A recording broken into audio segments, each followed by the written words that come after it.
thanks for checking out the channel. So when I'm looking at for a delay, I want to know, does it you too? Like, can you get those edge sounds quickly, easily?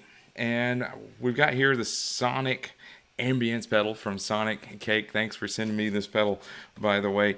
And it got there quickly. This was easy to dial in. It didn't take too long.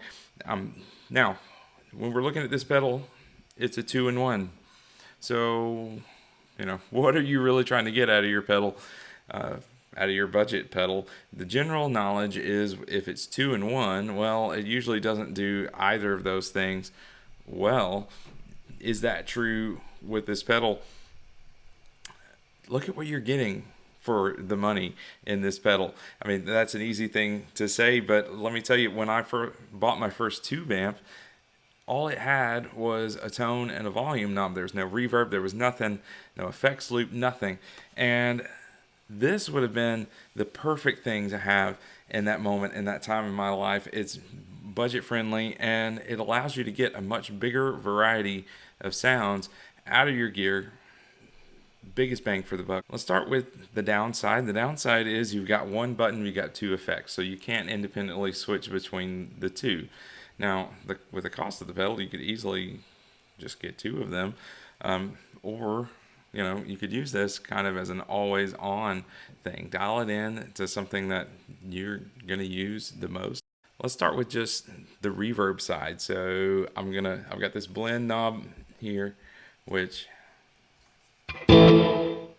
is a blend between the two signals, and that lets me dial out the delay side entirely.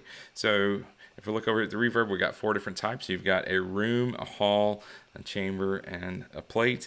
And so with the room, it sounds like a room. So if I turn it off, there's completely dry, little bit of a room.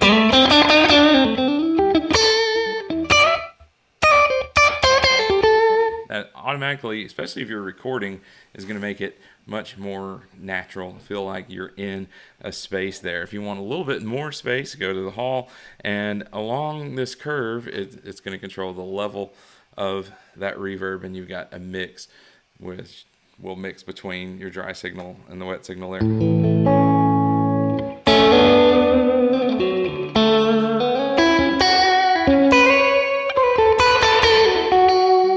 And you see, it just fattens it up nicely.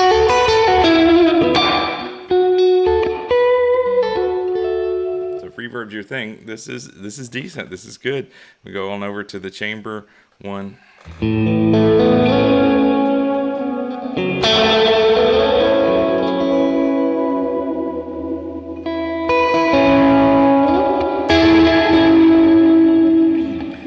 I will say, when you're turning up this knob, the further you get to the right, it seems to add a little more high range to the signal, so almost into kind of a shimmer kind of territory, which can be desirable, but you can easily offset that with the tone knob on your guitar or the tone controls on your amp if you like these more ambient settings.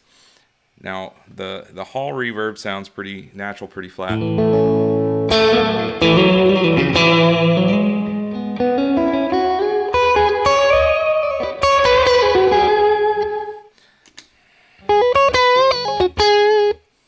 I think it makes it sound way better.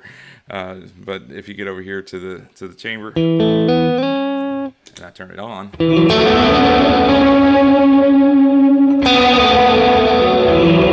it seems to affect the tone a little more.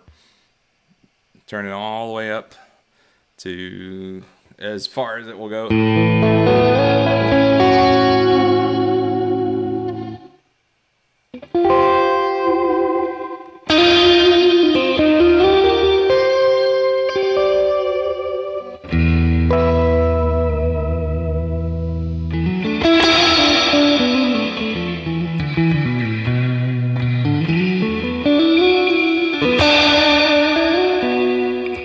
Get you into kind of shimmer territory. You turn this down a little bit, maybe turn the mix down.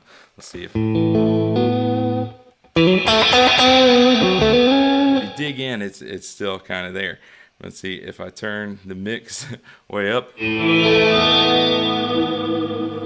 It's going to give you less of your dry signal and more of your reverb. So keep it back down here. If we go back to the hall,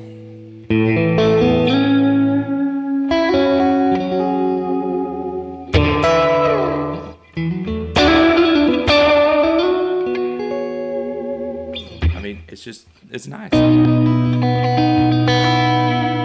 And now if I go over to the blend, turn the delay back on.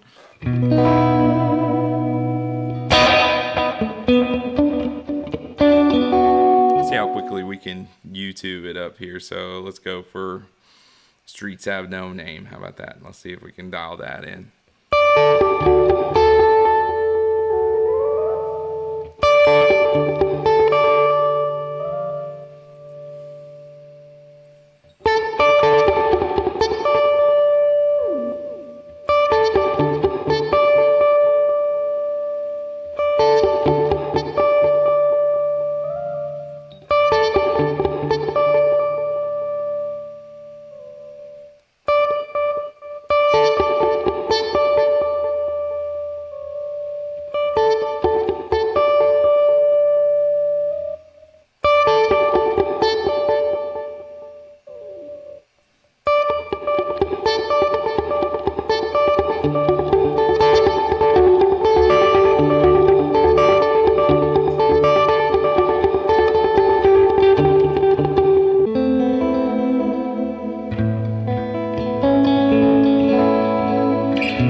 Much better sound than the dry.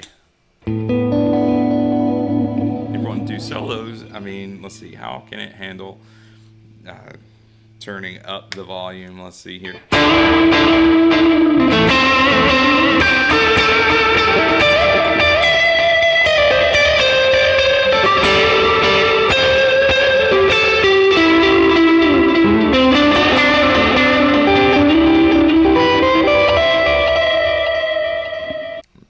On some of all of it, really.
To me, that's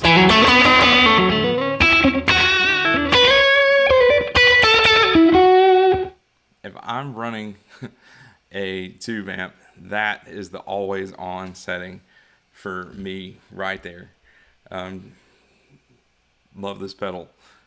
Check it out. Thanks, Sonicake. Have fun. Keep playing.